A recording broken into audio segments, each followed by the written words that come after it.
Okay, good morning, everybody. As we go to the chitas of today, we're holding in the portion of Bamidbar, portion, book of Numbers. We're holding chapter 2, verse number 1. Yahweh Shalom Meshalem, God spoke to Moshe saying, Meshalem to Moses and Aaron saying, Ish al digle be'eses, the children of Israel shall encamp each man by his division. To the flagstaff to his father's house. Yachnu shikam b'nei Yisrael meneged, in a distance, saviv le'omeid, around the tent of meeting. Yachnu de shikam. Ash says every division flag shall have a staff with a color flag hanging on it. The color of one being different from the color of another. The color of each one was like a yehu on its stone. That was like the stone that they had in the breastplate, the colors of the breastplate stones, which is Choshen, the Kohen Gadol wore. And this way everyone would recognize his division. Another explanation with the signs, the literary translation, Ba'eses, his father's house, according to the signs that Yaakov Avinu gave them when they carried him out of Egypt. His sons did to him as he commanded them. Yaakov Avinu told them how they would carry the Aron, his casket, and he told them that Yehuda and Yisachar, Zvulun would bear him his body from the east. Reuven, Shimon, and Gad would be from the south, and this is all brought down in the Medrash.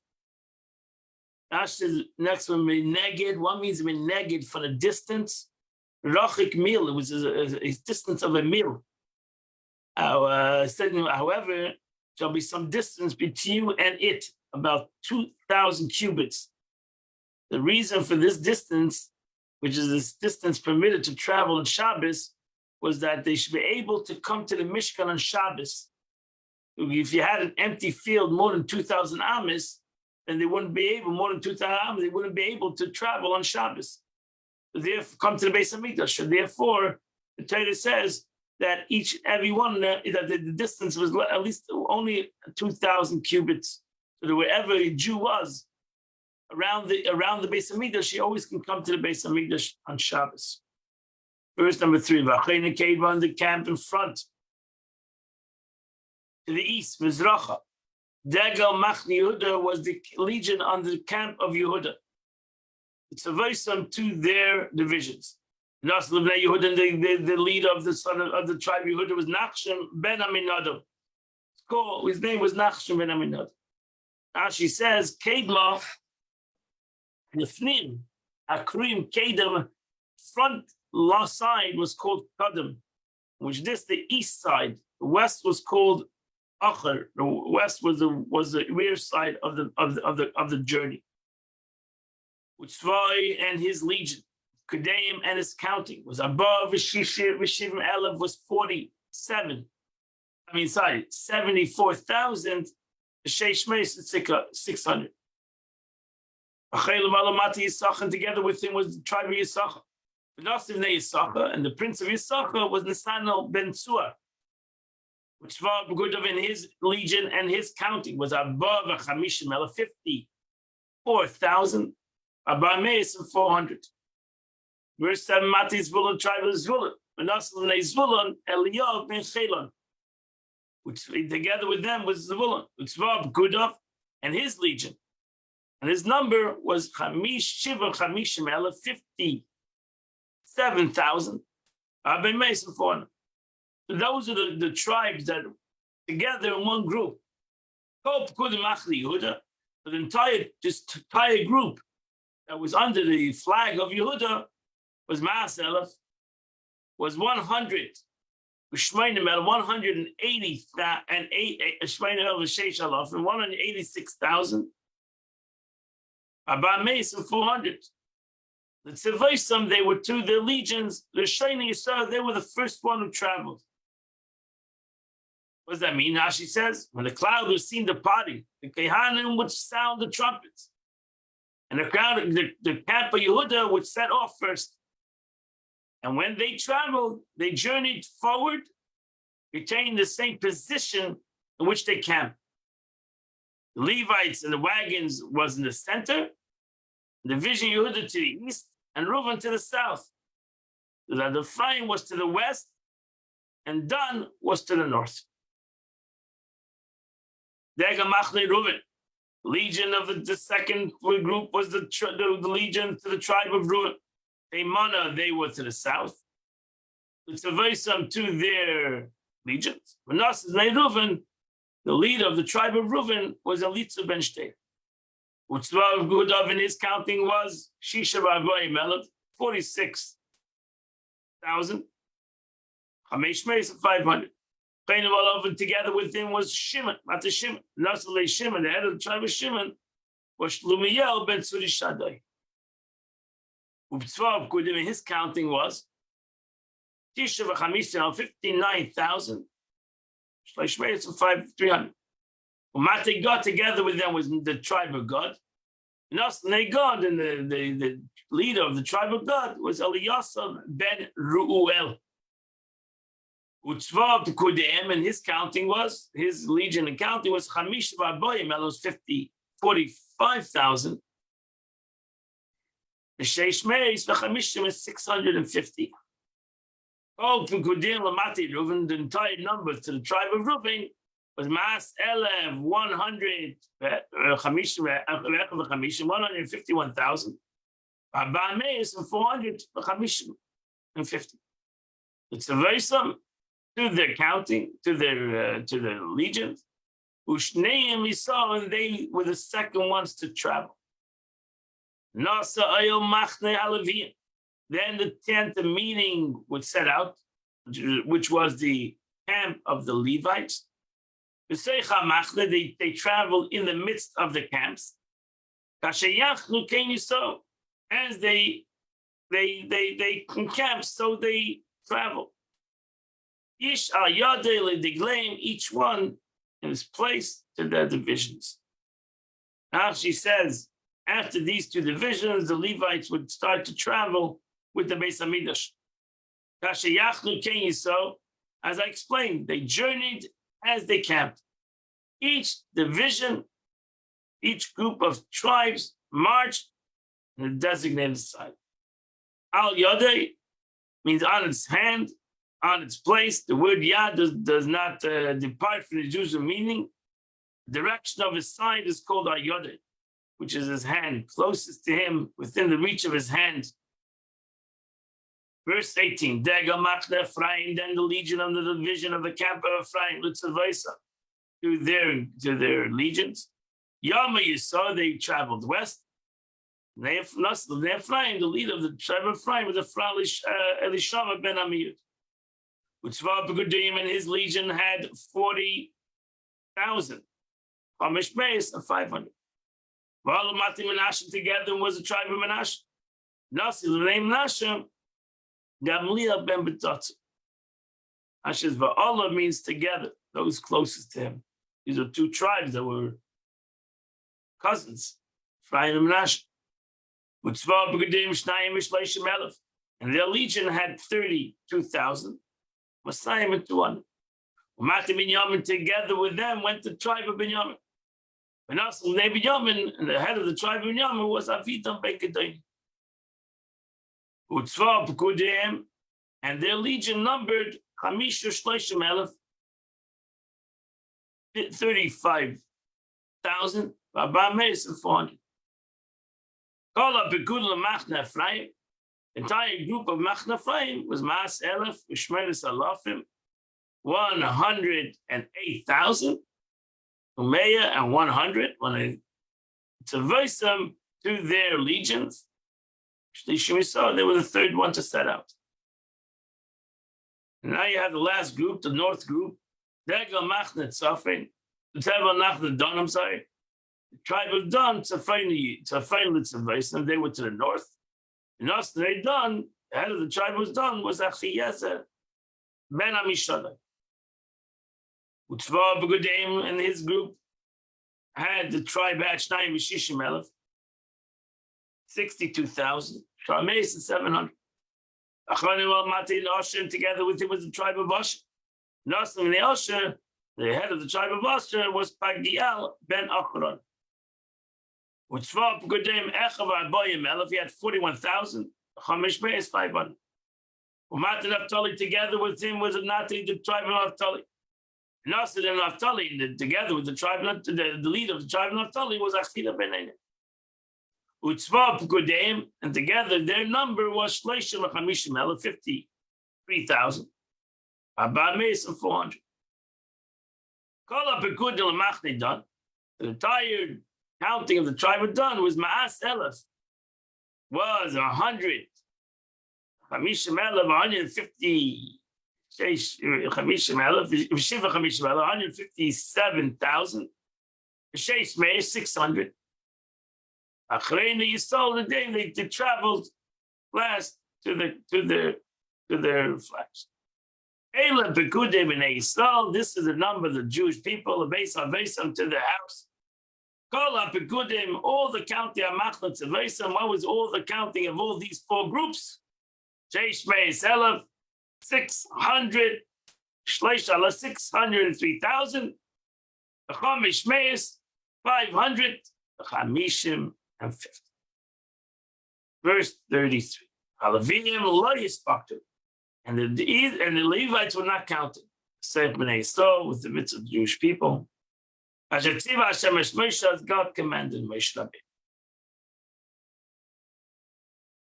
Verse 34. Vayas B'nai Yisrael, and the Jewish people did all Asher tziva Hashem es Moshe, everything that God commanded Moshe. And that's what they encamped to their visions or to their flags. Plain is so, that's how they traveled. Each one traveled with his family, according to his father's house, according to the tribes. That completes the Chumash 4:2.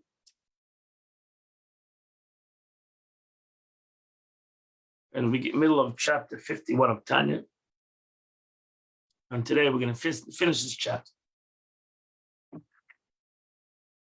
Listen, the Alter Rebbe continues his thought. The Eibishter comes down ultimately into a Mamala Kalam, the way the Eibishter fills the world. He explains the concept of Seva Kalam, the encompassing light. There's a light that cannot be revealed in the world, and we have then a light that comes into the world. I mean, it has the capability for the revelation of God in the world. In a similar manner, figuratively, blessed light of a God, Ein Sof, infinity, fills all the worlds to animate them. They mark similarity between the soul pervading the body, and they say permeating all the worlds. Just as the analogy, the soul is found within the surfaces of the entire body. It fills the entire body. In a parallel manner, it fills and is found in all world, in every aspect of the world.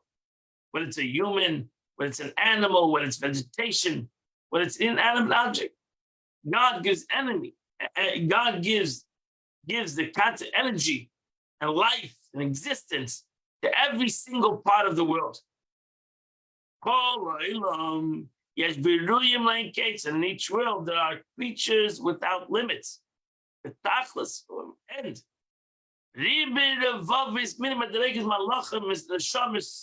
As we learned in the upper worlds, there are unlimited amount of souls and unlimited amount of angels. So to the abundance of worlds without an end. Gavaya, one higher than the other, and so on. So in the realm of the spirit, separate and distinct entities are the result of there being different spiritual grades and levels. Because they don't have a physical entity, a spiritual entity. It depends on how much spirituality they have within them. Thus, a multitude of worlds implies a multitude, varying levels of spirituality. Doesn't mean worlds, spiritual levels. Hence, the sheer numerous of worlds and created beings each differs from the other in the spiritual grading. How much spirituality, how much gilui l'kus, how much revelation of God they can handle. Early on, when explaining this, his analogy, Alter Rebbe pointed out, despite the various difference that exists between the one's bodily organ and the other, the soul and essence is equal to be found in all of them. Now goes on to explain that the analogy of an safe as well. The essence of a safe is found in a hidden manner equally within all worlds. And that's the concept.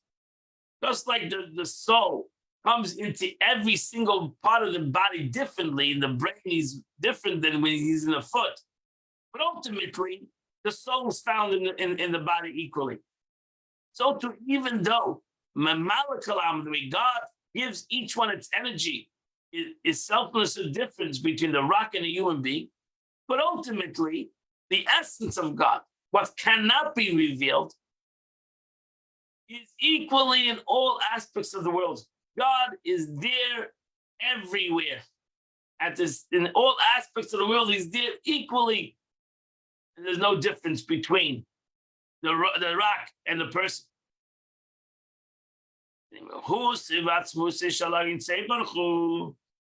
Now, the core and the essence of the blessed Ein Sof, that means infinite. Like if there's if it's infinite, there's no difference between whether he's the rock or he's a human being. Because he's infinite. The rock and the human being are equal. Is the same in the higher and the lower worlds. Or the way God is in with the malachim in the spiritual worlds, or the way God is in the physical world. God is no difference. Ani avai, that's the expression. Ani avai lishnis, I don't change. Whether I am in the most spiritual, sublime worlds, or whether I'm in this physical world. Because I am infinite, so therefore both of these places are equal to me. Kamashal Haneshama, as example, the soul Haniskalel. Without that, I've explained that the soul core, the essence, is not indivisible. When it comes to the way the soul reveals itself in the body, giving energy to the body. So then there's a difference between the head and the foot. But the essence of the soul, the core of the soul, which is self-understood above and beyond, the body is in the body equally in all places. And thus it cannot be said that it's found in the brain to a greater extent than found in the foot, the feet. For sure by the Eibishter, if you can understand it by a human being, his soul is a creation and his body is a creation. But when you understand, if you can understand it by a human being, you can surely comprehend it by God. And God, in his essence, the way God reveals himself in Seibel Kalam and in the way he encompasses the world, is no difference between the upper worlds and the lower worlds. They're all equal to him. He reveals himself equally in all worlds. The Iyusasim, as he says, he is hidden from all hidden. That means ultimately God is hidden from everybody. Whether it's the spiritual world, whether it's the physical world, both of them to God is equally a concept of hiddenness. Finish. I feel about meaning when we steam a dekostimai expression of the Zohar, the hidden from all the hidden. A double hiddenness. What does that mean? This means that even in the higher hidden worlds, us that is hidden, right? Spiritual worlds. Has anybody understood the spiritual worlds? Has anybody comprehended the spiritual worlds? The spiritual concept, we're human beings. We only have the capability to comprehend the physical worlds. That's even possible. So when it comes to the hidden worlds, who saw similarly, he's you might think, oh, the spiritual worlds, the godly world, Gan Eden, the higher levels of the world of Atzilus, the world of emanation. You might think over there, he's greater than here. No, he's hidden there. as he's hidden here. God is hidden there. He cannot reveal himself there as he's hidden. He cannot reveal himself here. He's hidden and concealed within them just as he's hidden and concealed within this lower world. Thus, the intent of the Kuna Zaya is that God is more concealed than all other hidden things, but he's concealed even in the hidden worlds. The reason being, why is God hidden in the hidden worlds? Because when no thought can comprehend him at all, no thought, whether the thought of a human being in his brains, or the thought of a malach, or the thought of a neshama, even the high worlds, even if you go to the world of Atzilus, the world of emanation, God is not understood. Because God is equally concealed from all worlds. How this thing can made between higher or lower? Because God is infinite and all worlds are finite. How spiritual they are, they're still finite to God. So therefore, God is infinite. There's no difference between an unbelievable world and a very low world. They're all equal. They're all low. So he defies comprehension of the higher worlds to the same degree that it cannot be apprehended in the lower worlds. And therefore, the same concept, just like God is hidden in the upper worlds, so too God is found in this world, like he's found in the upper worlds. And he's found in the upper worlds, found in this world. The different, he's too found in the lowest worlds. So what's the difference between the higher and lower worlds?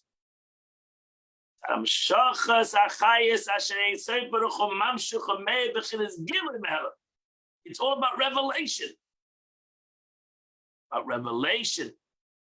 The difference between the higher and lower worlds is in regard to the flow of vitality, which a blessed Hashem causes to flow and illuminate in a manner of revelation out of concealment. So in the upper worlds, there's some aspect of greater revelation, while in the lower worlds, there's no revelation. But the Eibush is there in a more hidden way. But over there is a less hidden way. Ultimately, it's hidden in the lower worlds. That will soon conclude that this revelation is intended for the purpose of the isolation of the worlds and their inhabitants. The vitality of all worlds and creatures derive from the revelation of godliness within them.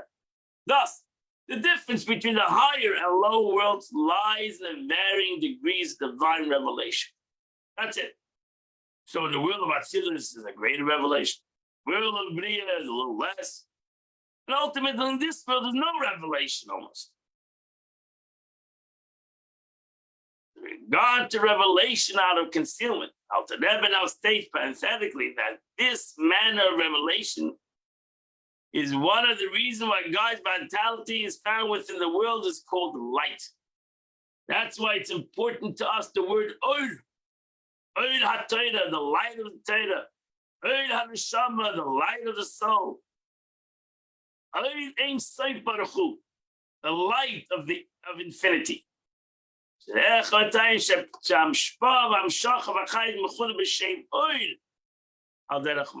is why the reason, the influence of the flow of this vitality is called figuratively called Or, light. In Kabbalistic literature, flow and vitality of godliness is termed light rather than shefa, flux. Shefa. We call shefa. Sometimes it's written shefa. Shefa means a flux of like the expression. It is termed in Jewish speculative Hakira. It's called the shefa. In Chassidus, it's called Or. In philosophy is called shefa. By Chassidus, it's Or. Light signifies revelation out of concealment. Previously, light had been concealed within the luminary, the source of the light, and subsequently it's drawn out from the source and revealed, like the light of the sun, as light. Thus, in the case of revelation out of concealment, only a minute illumination from the source is drawn down into revealed state. Not so with the word shefa, which is called flux or stream of the source that flows down and revealed. Hence the word shifas mayim, flow of water. The self-same water that it was previously in one place flows to another place. So shefa, like shefa mayim, water comes, Torah compared to water.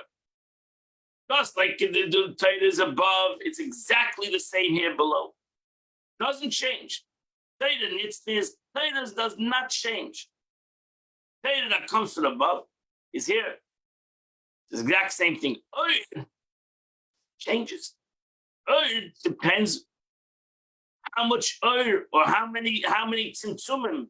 I can take oil, you put in front of it a red cover, it comes out red. Put a blue one, it comes out blue.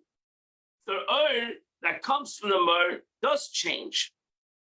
So too, the oil that comes from the Eibush, the oil and safe, is in the world of Atzilus a greater revelation. The world of Bria, less of a revelation because a greater symptom, greater contraction. And ultimately in this world, it's almost not seen. Because there's so many contractions that the world it looks like an independent thing from its oil, from its light. And that's why we call it oil. But at the same moment, one of the greatest things is oil davuk lamar. One of the greatest things of oil is it's always connected to its source. So maybe the oil, as it comes out from level to level, this light comes up to level, it changes, but there's always connected. Oil cannot be an oil, cannot be a light if it's not connected to its source. And that's the greatness of oil. So it doesn't make a difference. Oil and neshama, that's what we call the light of the soul. The light of the soul, it might come into my body, it might be so far from its source that I don't feel it, but it's still part of its source. That's the beauty of my neshama. My neshama, my soul, which is compared to an earth, which is compared to a light, might be so far from where it comes from that I don't feel it. But it's still part of it, it's part of where it came from. And that's why I have an earth and neshama, I have a light within me that's inside. Whether I feel it or whether I don't. Because earth, davak lamar, the earth is always connected to its source. Never, if it would disconnect from its source, chas v'shalom, it wouldn't be an earth. It would be dark, chas v'shalom. And I wouldn't have my neshama, chas v'shalom. And thereby animating the worlds that created with it. Therein lies the difference between higher and lower worlds. So in the upper worlds, it's a greater light. That just shines there. As it comes down to the lower worlds, light gets covered and covered, clippers, and the chumrius, it covers over the light. The light is in there. It's covered upon covered upon covered. And that's the difference. The higher worlds receive their vitality and the light in somewhat more revealed. More than the lower worlds. So even the higher worlds, this light is vitality is not manifest revealed. Even because as we learned, even from Atzilus to Bria, had to have a great contraction. And so too for Ein and Seif, an infinite light to even Atzilus had to be a contraction. So it's not the real light that came into the world of Atzilus, and surely not the real light that came into the world. Not the essence of light, not the Torah revealed light in the world of Bria.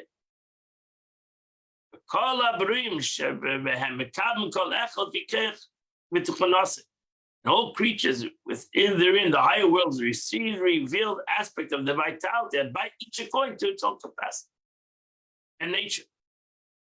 So just an analogy, each bodily organ receives vitality from the brain according to its character and nature. So too does the Alter Rebbe state. In the analogy, each creature receives vitality according to its capacity and nature.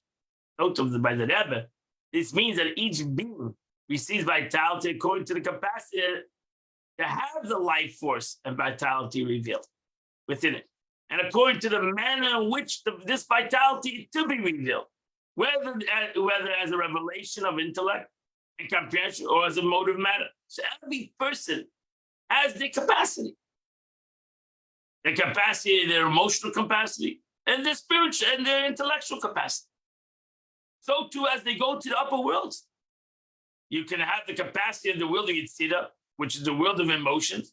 Maybe you don't have the capacity for the world of Bria. You don't have the capacity, then you don't have the capacity. This is not to say that nature conceals the revelation, rather, it imbues and illuminates it. That's the beauty of the way that's the beauty of the Eibishter created our body.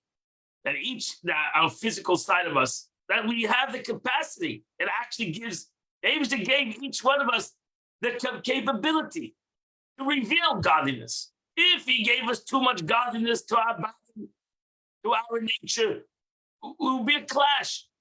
Eibishter gave exactly how much I need to reveal my godliness. He gave me exactly my body, my goof, fits exactly my odor. The light fits the vessel. And what I can accomplish emotionally and spiritually, that's what I need to do. I don't need to do more because I can't do more. And I surely shouldn't do less. So every person, that's the beauty of this concept, this concept of Oid and Kli.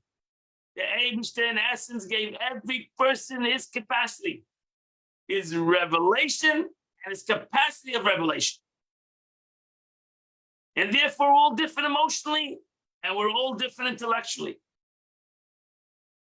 Because each one of us, Eibishter gave us the Oid, he made it exactly, covered it up, our neshama, and he gave us exactly how much energy we need for our neshama. But that energy is going to fit our capacity of intellectual capabilities and emotional capabilities. And we each need to reveal that neshama to our capability. We cannot look at somebody else, and we cannot say, why aren't we somebody else? Eibishter gave us an earth and a vessel. He gave us an earth, the neshama. He gave us certain midas, certain characters, and gave us certain intellectual capacities. And he said, now use them out perfectly. And use out your emotion and use out your intellect and spread the light to your capacity. And that's the beauty.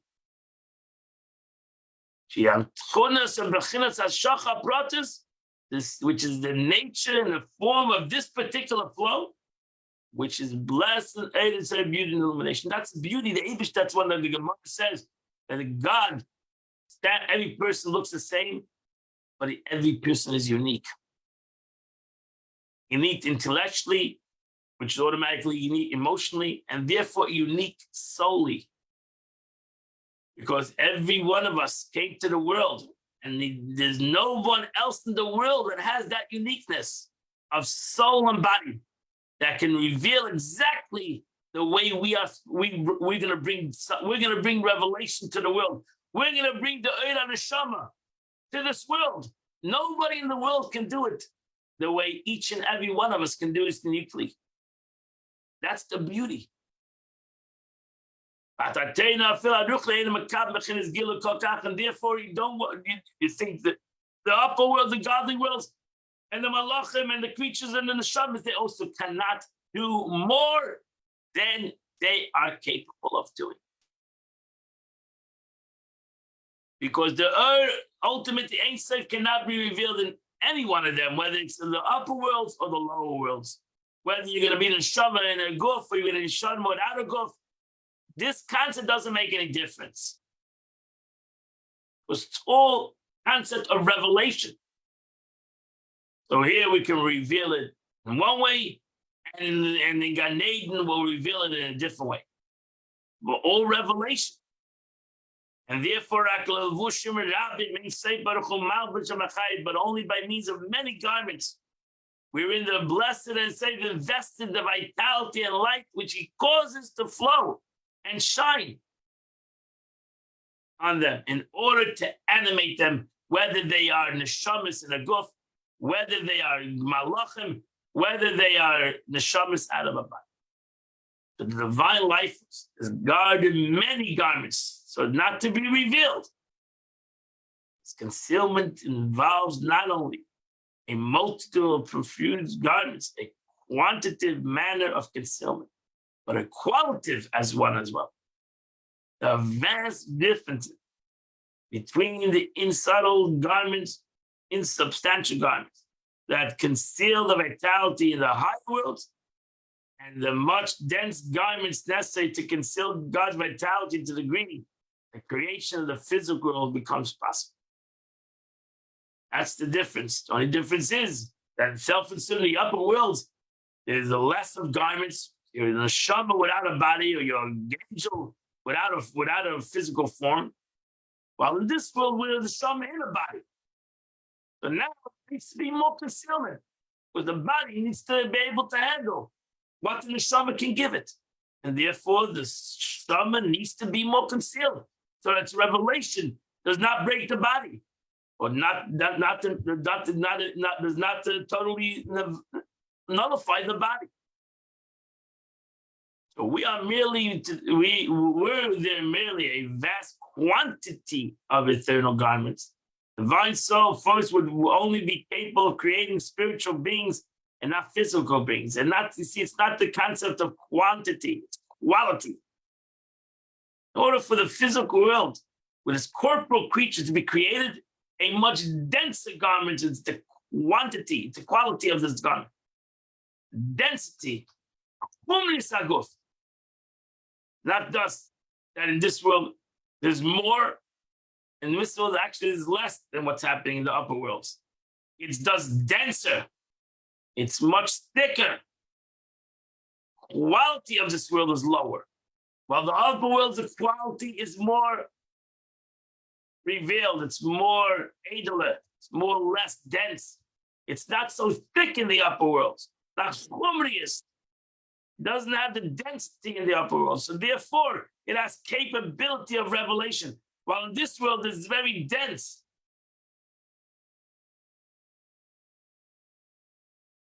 And the Eibishter made it that way, that this world should be more dense and more thick, so that the neshama would be able to reveal itself in this world.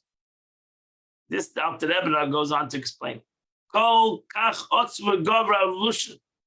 These garments, when the Blessed States invests and conceals the light and vitality, are so strong. They're strong, they're powerful.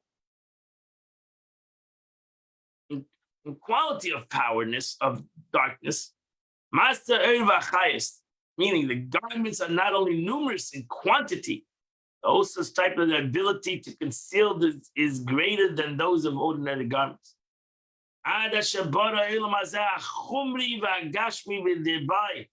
With the life force of light, because it's all ultimately comes from the Eirei Seif. So they all have light in them, but their light has the capability to give force to a chumri, a gashmi mamish, to create this world and is verily corporal and physical. Mahava machaya, chayis eira shemam shuchamerla in the God creates and animates it. Vitality and light which draws down and shines forth onto it. This illumination, the light that is enclosed and hidden and concealed. Numerous powerful garments, which hide and conceal the light and its vitality. Until you don't see the light anymore, neither the vitality whatsoever. It's visual revealed, but only corporal, and then we only see the physical. What we see and what we feel is the corporality and the physicality of things. And the Roya Mesim, the things that appear lifeless. So gazing on corporal things such as the physical orb of the earth and cause a person to imagine them as utterly lifeless, rock, totally devoid of any spiritual vitality. What's the truth? But in every object, there's a life, there's a light, there's an urn, and there's a vitality which constantly creates it from nothing to something. So that does not return to nothing, as it was there prior to creation. So creation ex nihilo must be constant, as the Baal Shem Tov taught us. The fact that the world and its creatures are already once created during the sixth day of creation does not suffice. Rather, it must be constantly renewed of creation from the source.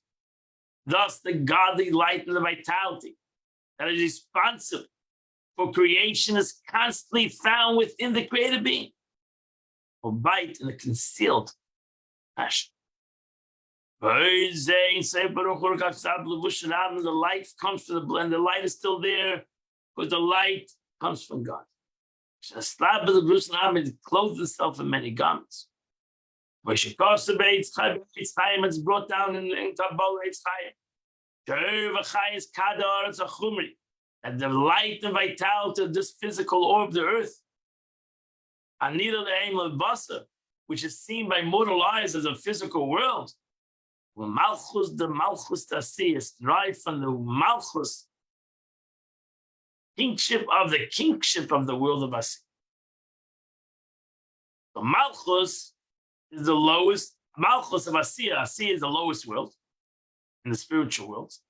The lowest level of that world is Malchus, is the lowest sphere of the world of Asiya. The lowest of the four worlds, Malchus itself is composed of 10 spheres. The lowest, which is Malchus. You have Malchus of Malchus. You see in Sfira Seima, you'll say Malchus of Malchus. Because Malchus of Asiya represents the lowest degree of the lowest level of Asiya. You know what? The Seichai Malchus Atzira. But ultimately, in Malchus, in kingship of the world of Asiya, there is Malchus of the world of Yitzira. So it contains Malchus of the next higher world, the world of Yitzira, and so on. And the Malchus of the world of Yitzira is Malchus, kingship of the world of Bria. And the Malchus of the world of Bria is Malchus of Atzilus. And the Malchus of Atzilus is the wisdom of Atzilus, which is Eid Ein Sof Baruch Hu. So ultimately, the Malchus of the world of Asiya has within it Eid Ein Sof, which creates this physical world, which has within it Eid Ein Sof, has within it the light of God. So in all of them, within the levels of Malchus of all worlds, includes the level of Malchus, the world of Asiya, contain the 10 spheres of the world of Atzilus. Amiyachtan, which is connected, united, the world of Atzilus, the world of emanation, is united with its emanator, and that is Eid Ein Sof Baruch Hu.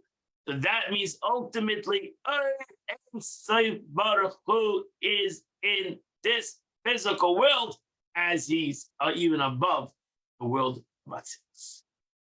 So as I said before, Eid Dovek Lamer, the Eid is always connected to its source.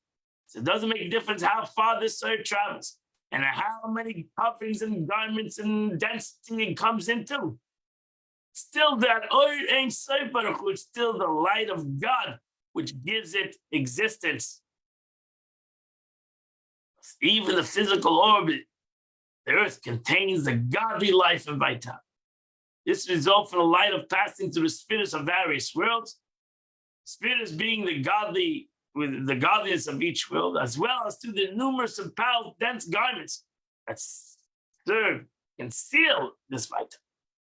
The difference between the higher and lower worlds will be understood accordingly. Divine light, the life force that is revealed to a great extent in the higher worlds and the lower worlds. And within this physical world, the light and life was completely concealed. However, this is the case in relation to the illumination of God. God to the core and essence of Ein Sof. There truly exists no difference between the higher and lower worlds. Both Eid Hashem. They both come from Ein Sof Baruch Hu, the light of the infinite God. See, even the world of Atzilus, the world of emanation, which is the highest spiritual world, is it's also Baruch Hu. It's the light of the infinite light of God. And the Baruch Hu is Baruch Hu in the world of Atzilus, and Baruch Hu is Baruch Hu this world. So therefore, he's equally concealed from all, and he's fully found in them all. The Abish's ultimate God is ultimately concealed within all the worlds. Even in this most spiritual world, God is ultimately concealed. And at the same time, he's found within all the worlds, whether it's the world of Atzilus, whether it's this physical world here in Boca Raton. And that completes the Tanya of the day, each chapter 51 of Tanya.